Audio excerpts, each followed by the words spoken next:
siya mga bebe. Okay, beb, ang mahal.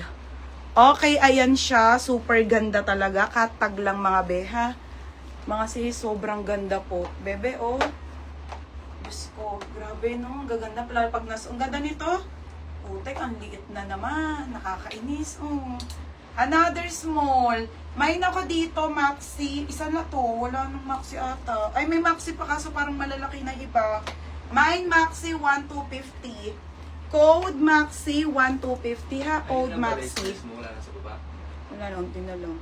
Okay, mine suot. Be, na may na talaga. Nakakaputi si Christy. 980. Be, wala na eh. O, Christy, yours na ha. O, next. Ito si Pink. Okay, si Pink. O, Ellie Basar. Bebe, ang ganda. Be, oh, ang ganda, be. Small hanggang med, 780. 780 lang ha. Ito size ko. Ito, mga size ko. Small, medium, code pink. Pink, 780 ha, pink. Pink ang code. Okay, pink, 780. Code ng pink. Mine, pink, 780 ha. Madam, lako na suot mo. Bebe, na may na. Maxi, Ate Angeline, ha? Invoice mo sila agad dito. Ah, sige. I-board mo yun para gagawa na ng lista mamaya. Oh, Ate Angeline, visitasyon. Mga sisi-invoice ko na to ha, para